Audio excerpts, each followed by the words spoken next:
क्या कभी सोचा है कि इतिहास का एक छोटा सा पल अगर अलग होता तो आज की हमारी दुनिया कैसी होती? पूरी तरह अलग। आज हम प्रोफेसर गंगाधर पंत गायतोंडे की एक ऐसी ही कहानी को समझने जा रहे हैं। ये एक ऐसे इतिहासकार हैं जिन्होंने सच में एक दूसरी ही दुनिया का अनुभव किया। मतलब मल्टीवर्स और पैरेलल यूनिवर्स जैसी बातें जो हम सुनते हैं ना, उन्हें इन्होंने सच में जिया। चलिए, इसी एक सवाल से शुरुआत करते हैं। जरा सोचिए, बस कोई एक घटना बस जरा सी अलग तरह से हो जाती और आज की दुनिया जिसे हम जानते हैं वो होती ही नहीं। हमारी पूरी कहानी इसी क्या होता अगर की नींव पर टिकी है। तो कहानी के हीरो हैं प्रोफेसर गायतोंडे, पुणे के एक बहुत ही जाने माने इतिहासकार।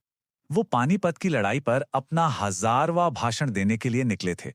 लेकिन देखिए, किस्मत का खेल। रास्ते में एक ट्रक से उनकी जोरदार टक्कर हो गई और जब वो होश में आए तो वो अपनी दुनिया में थे ही नहीं। तो चलिए अब इस रहस्य की गहराइयों में उतरते हैं। प्रोफेसर गायतोंडे खुद को एक ऐसे बॉम्बे में पाते हैं जो है तो बॉम्बे, पर वैसा बिल्कुल नहीं जैसा वो जानते थे। यहीं से उनके असली एडवेंचर की शुरुआत होती है। तो जैसे ही प्रोफेसर बॉम्बे पहुंचते हैं, उन्हें एक के बाद एक झटके लगने लगते हैं। पहली चीज, ट्रेन के डिब्बों पर GBMR लिखा है और फिर पता चलता है कि अरे, यहाँ तो ब्रिटिश राज अभी भी कायम है। स्टेशन के ठीक बाहर ईस्ट इंडिया कंपनी का हेडक्वार्टर है। सोचिए, जो कंपनी हमारी दुनिया में कब की खत्म हो गई, वो वहां शान से खड़ी है। लेकिन सबसे बड़ा और चौंकाने वाला सच तो तब सामने आता है जब उन्हें पता चलता है कि इस दुनिया में उनके बेटे विनय गायतोंडे का तो कोई वजूद ही नहीं है। अब ये सब देखकर कोई भी हैरान परेशान हो जाएगा। प्रोफेसर गायतोंडे समझ जाते हैं कि कुछ तो बहुत बड़ी गड़बड़ है और एक इतिहासकार होने के नाते उनका दिमाग सबसे पहले कहा जाएगा, बिल्कुल सही, एक लाइब्रेरी में। वो फैसला करते हैं कि इतिहास के पन्नों में ही इस सवाल का जवाब मिलेगा कि आखिर ये दुनिया उनकी दुनिया से अलग कैसे हो गई। और अब हम कहानी के उस सबसे जरूरी मोड़ पर आते हैं। वो एक पल जिसने इतिहास की धारा को ही मोड़ दिया, और एक नहीं बल्कि दो हकीकतों को जन्म दिया। लाइब्रेरी में जब वो किताबें खंगालते हैं तो उन्हें पता चलता है कि इतिहास काफी हद तक तो वैसा ही है जैसा वो जानते थे, सिवाय एक घटना के। और वो घटना थी पानीपत की तीसरी लड़ाई। यहीं से सब कुछ बदला। यहीं पर इसी एक पल में सब कुछ बदल गया। देखिए, हमारी दुनिया में क्या हुआ। विश्वासराव को गोली लगी और वो मारे गए। इससे मराठा सेना का हौसला टूट गया और वो हार गए।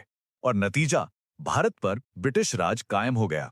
लेकिन उस दूसरी दुनिया में वो गोली बस उनके कान के पास से निकल गई।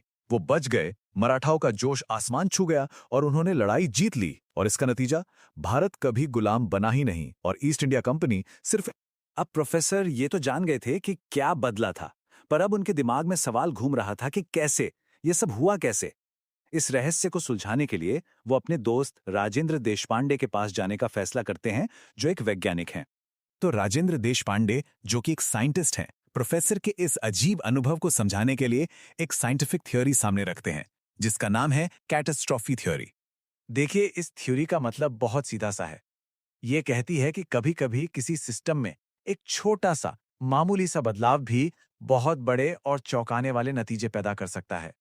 ठीक वैसे ही जैसे पानीपत की लड़ाई में विश्वासराव को गोली लगने या ना लगने जैसा एक छोटा सा बदलाव भारत के पूरे भविष्य को बदलने का कारण बन गया। मतलब एकदम सीधी सी बात है, इतिहास का एक छोटा सा बदलाव एक पूरी की पूरी नई दुनिया बना सकता है। बस यही है कैटास्ट्रॉफी थ्योरी का सार।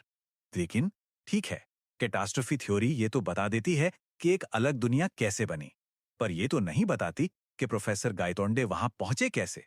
तो इसके लिए देशपांडे एक दूसरी और भी मजेदार थ्योरी का इस्तेमाल करते हैं। इसको ना एक बहुत आसान तरीके से समझते हैं। जैसे एक इलेक्ट्रॉन को जब एनर्जी मिलती है तो वो एक ऑर्बिट से दूसरे ऑर्बिट में छलांग लगा सकता है ना। देशपांडे का मानना है कि प्रोफेसर गायतोंडे के दिमाग ने भी ठीक ऐसा ही कुछ किया। ये कोई शरीर की यात्रा नहीं थी, ये दिमाग की यात्रा थी।